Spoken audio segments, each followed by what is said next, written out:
Jadi mau rumah tuh jodoh-jodohan dan drama nyari rumah tuh ada banget menurut aku. Biasanya kalau dulu kayak misalnya abang nyari rumah, dibilang ini 5 menit dari pintu tol, malah 5 menit, ternyata 35 menit gitu.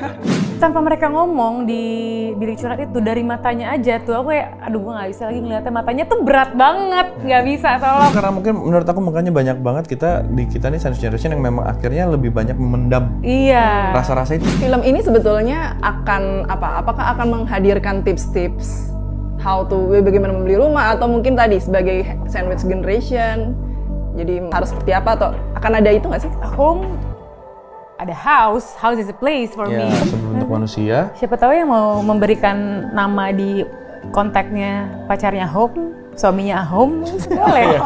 Jadi panggilan sayang gitu maksudnya. Hi Home. Assalamualaikum. Home.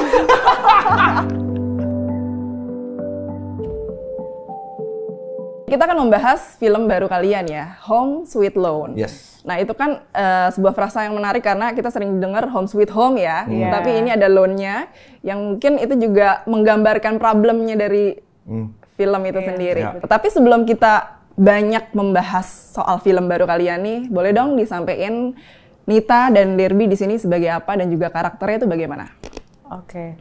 Halo, aku Nita Siregar. Aku di sini berperan sebagai Kaluna. Kaluna ini karakter yang tahu akan apa yang dia inginkan, tahu kalau dia tuh punya mimpi dan dia sangat ingin berjuang. Dia nggak cepet patah semangat gitu loh jadi orang. Terus dia tuh selalu mikirin orang lain, self control dia bagus sekali, dan menurut aku dia tipe yang cukup smart ya. Karena dia sebenarnya kan keterima di universitas bagus gitu, tapi mungkin dia pada saat itu nggak bisa untuk bayar gitu.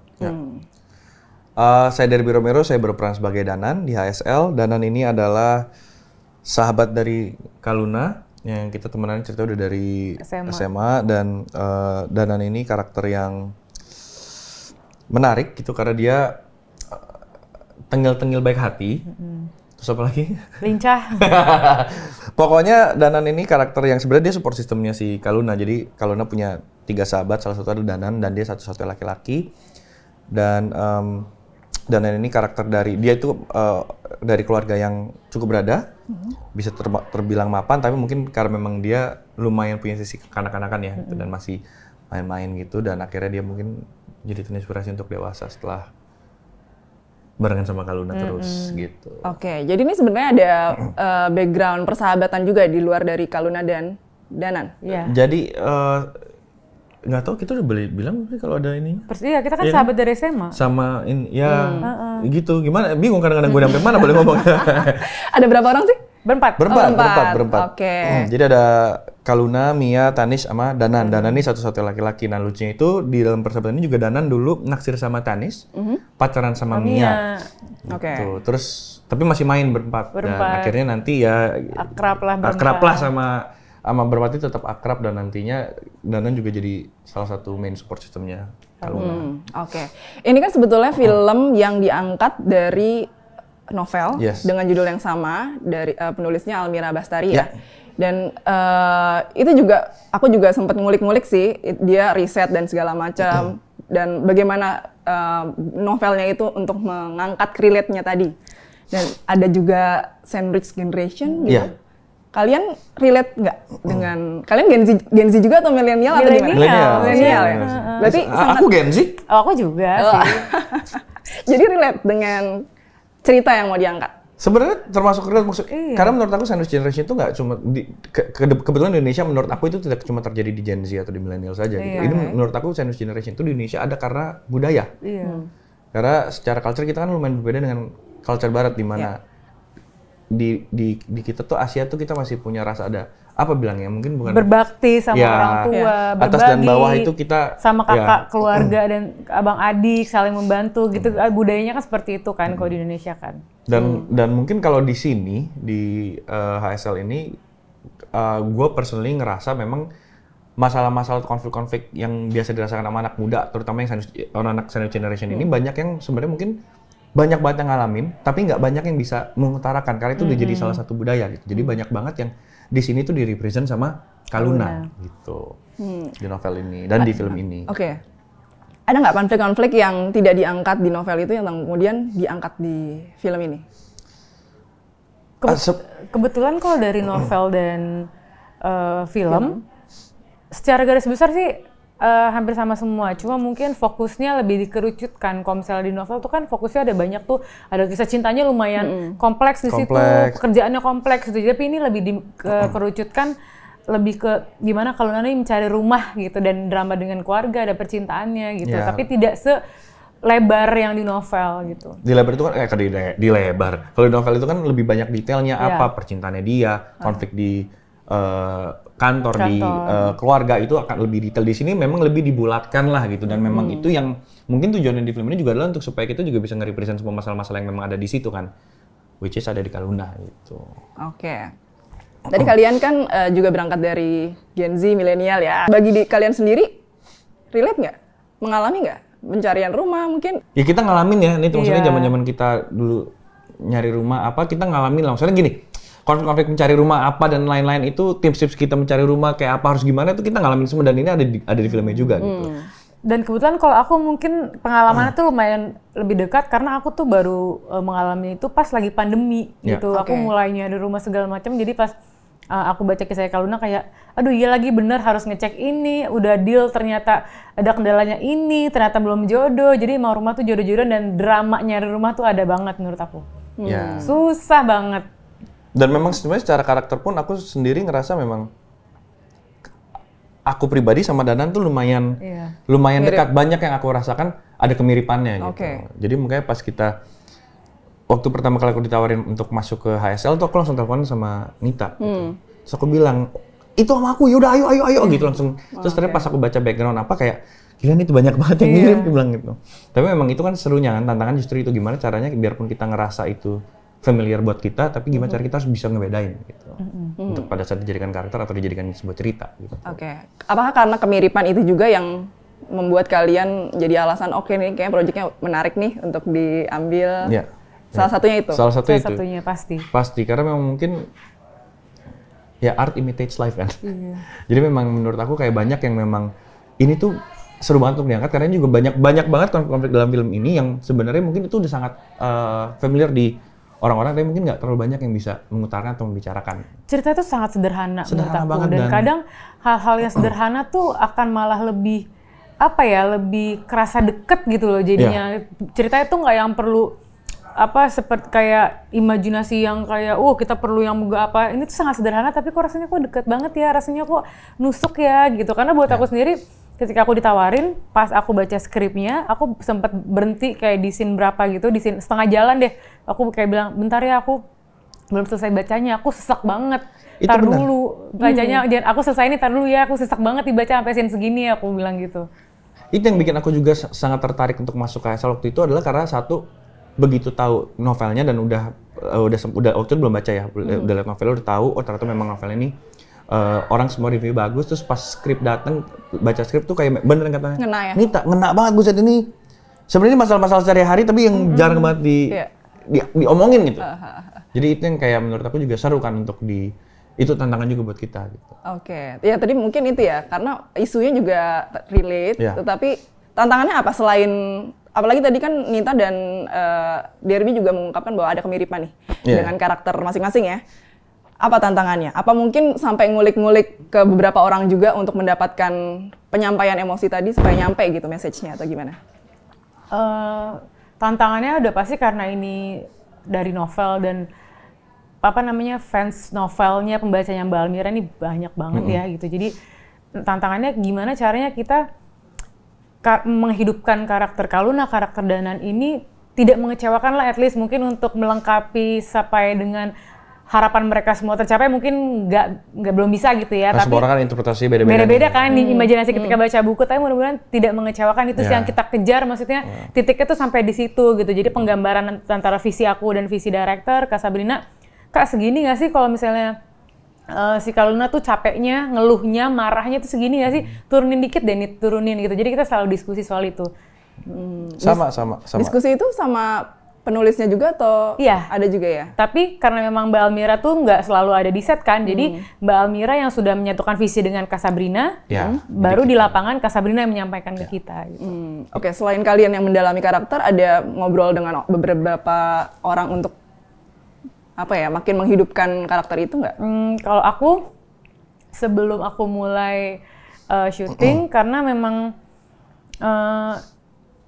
aku maksudnya jujur kayak udah sulit sekarang kayak untuk naik transportasi umum gitu karena maksudnya kan harus ngejar ini ngejar itu. Cuma pas kemarin mulai syuting karena memang Kaluna kan hidupnya seperti itu ya, dia harus naik kendaraan umum. Jadi aku pengen tahu gimana sih suasana di transportasi umum, kok pulang kerja seseknya kayak apa, macetnya kayak apa gitu. Terus di halte, jadi kita sempet kayak 1-2 hari tuh aku keliling Jakarta naik transportasi umum gitu. Dan kita sempet jalan-jalan bareng. Iya. Kita jalan-jalan bareng, kita mencoba untuk kita mencoba untuk coba jalan di sepatunya Danan dan sepatunya Kaluna. Iya. Dan kayak sesimpel yang aku perhatiin misalnya orang tuh kalau udah kehidupan sehari-hari tuh udah autopilot aja. Jadi di kereta tuh juga udah kayak yang pegangan gitu loh. Udah yang kayak aku ngeliat orang karena udah biasa ya udah mereka main HP aja dengan diri ya udah, tapi nggak akan terombang-ambing karena udah tiap hari kan kayak gitu. Jadi udah nggak yang kayak pegangan lagi kayak gitu sih yang aku pelajarin.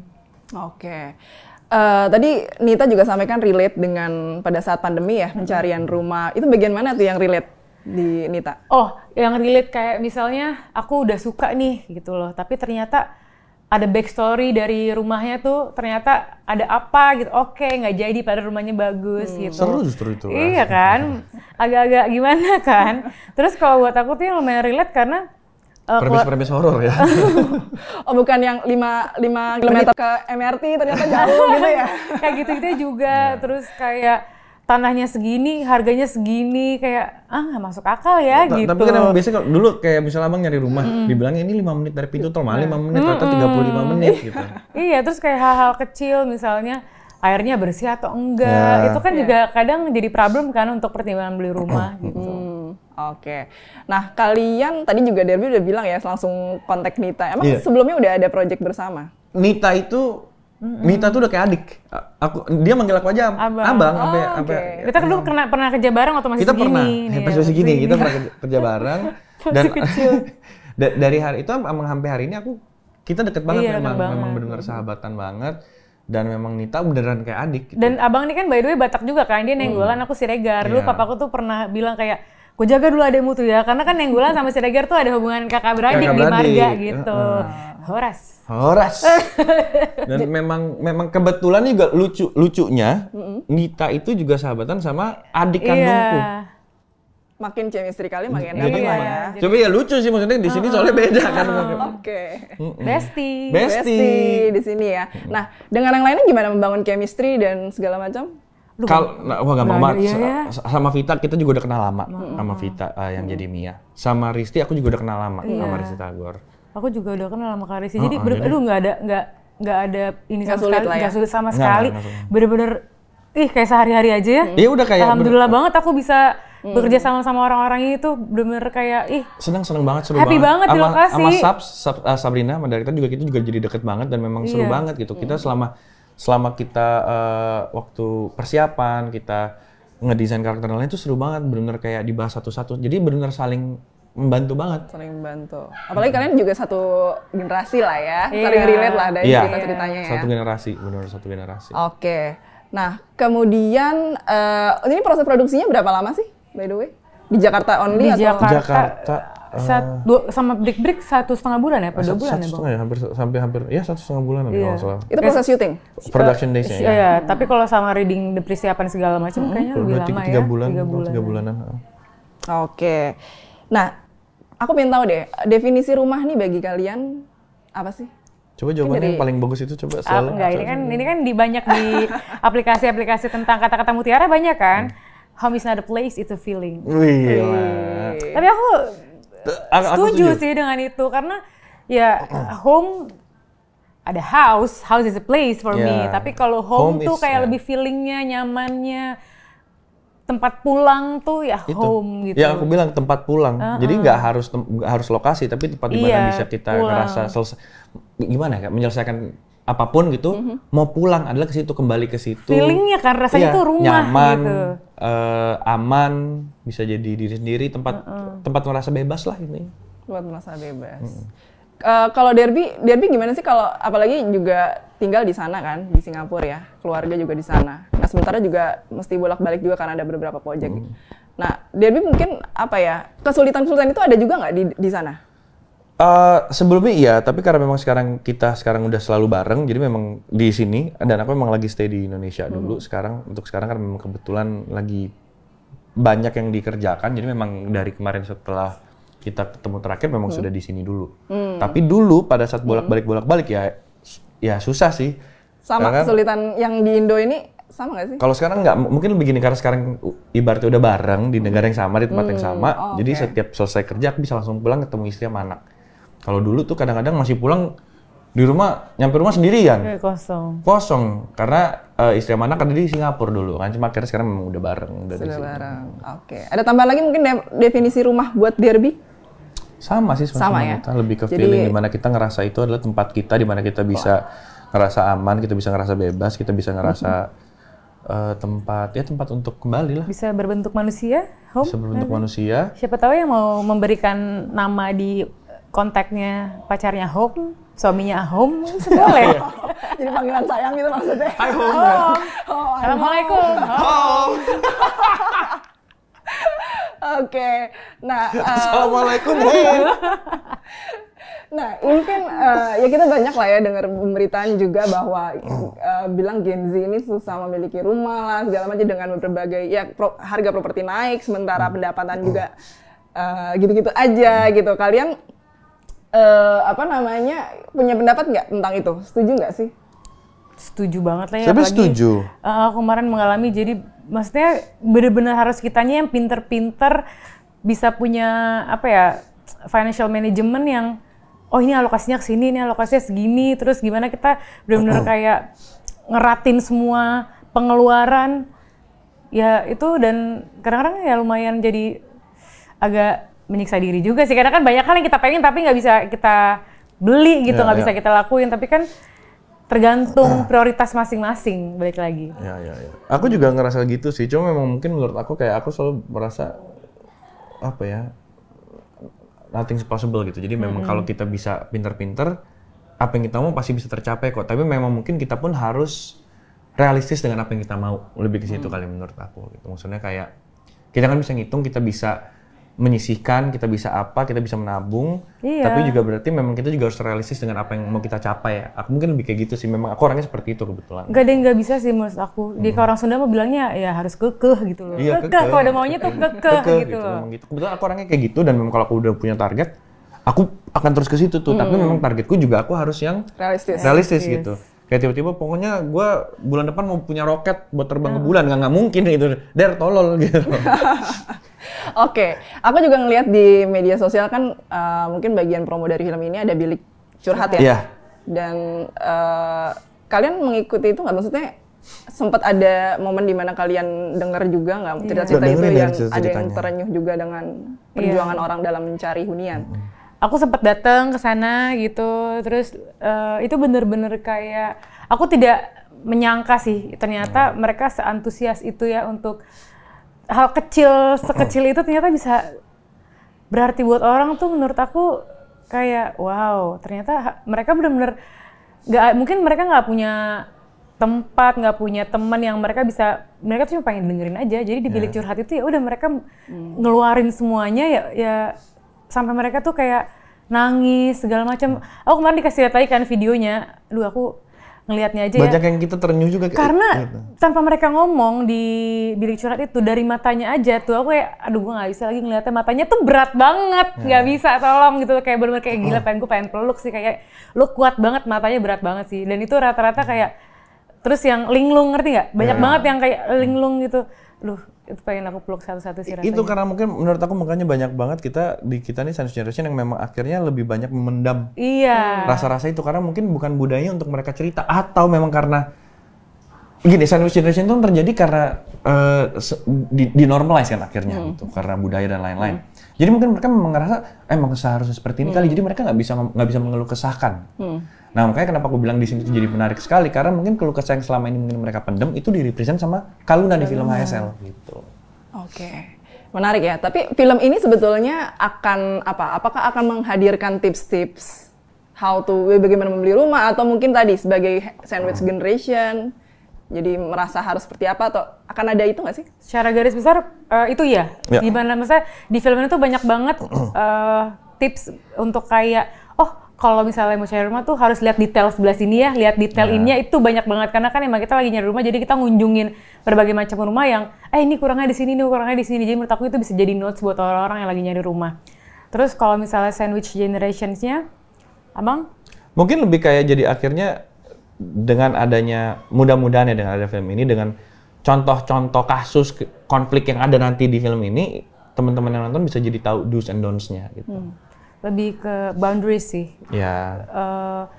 Nggak melulu ketika kita bersuara tentang diri kita, ketika kita say no walaupun ke orang tua gitu ya, tapi dengan cara yang sopan, dengan cara yang sepantasnya. Nggak melulu itu jadi salah kok, nggak melulu itu jadi kayak kita kadang suka kayak kayaknya gue yang salah deh, jadi guilty kan ngerasanya kayaknya gue anak yang jahat deh karena gue ngebantuin orang tua gitu. Jadi nggak melulu soal orang lain, jadi harus mikirin diri kalian sendiri juga. Menurutku banyak yang bisa diambil, banyak yang bisa dipetik lah gitu dari film ini nantinya. Oke, jadi ini film ini siapa yang maksudnya ditujukan untuk siapa yang harus menonton? Apakah budak korporat atau pejuang rupiah atau siapa? Atau bebas? Atau bahkan menurutku ini bisa untuk semua. Iya. Untuk semuanya. Untuk pejuang kehidupan. Pejuang kehidupan. Pejuang kehidupan siapa? Semua yang hidup di dunia ini pejuang kehidupan kan, Bang? Bener. Untuk semua pejuang kehidupan. Untuk semua pejuang kehidupan, bener. Jadi kayak semua beban yang kita kan hidup sebagai manusia ini punya beban masing-masing ya. Nggak sendirian loh yang menghadapi beban ini, kita semua tuh menghadapi ini, jadi kayak yuk bisa semangat yuk. Oke, jadi ini akan tayang kapan? 26 September. 26 September, dan sebetulnya apa yang membedakan? Tadi kan Derby juga bilang ini menarik karena relate dan segala macam. Apa yang membedakan dan orang akan dapatkan itu pada saat menonton? Kalau buat aku kayaknya udah agak lama kita tidak menikmati film yang konteksnya tuh seperti ini, kok buat aku gitu. Jadi ketika ini nanti akan muncul nih bulan depan, mudah-mudahan ini akan menjadi sesuatu yang fresh lagi gitu loh, buat industri dan buat semua penikmat bisa dinikmati dan menyentuh, punya tempat tersendiri di hati kalian seperti kita para yang di balik layar ini. Iya, karena ini drama yang sangat, menurut aku sangat membumi lah, sangat grounded yang memang konfliknya di dalam sini itu juga sangat dekat di kehidupan sehari-hari. Dan film ini termasuk menurut aku personally memang seruan untuk tonton gitu. Maksudnya gemes-gemes percintaannya ada, kesel-keselnya ada, gundah gulananya ada gitu sama keluarga, sama pekerjaan, kehidupan. Jadi menurut aku ini lumayan sebuah film yang lengkap lah untuk ditonton. Ya. Hai teman-teman semua, jangan lupa saksikan Home Sweet Loan mulai tanggal 26 September di bioskop kesayangan kalian semua. Oke, itu tadi perbincangan gue bersama dengan Nita dan juga Derby untuk film barunya Home Sweet Loan. Jadi jangan lupa saksikan di bioskop tanggal 26 September 2024. Astrid Cap, sampai jumpa di episode selanjutnya. Dadah. Gimana?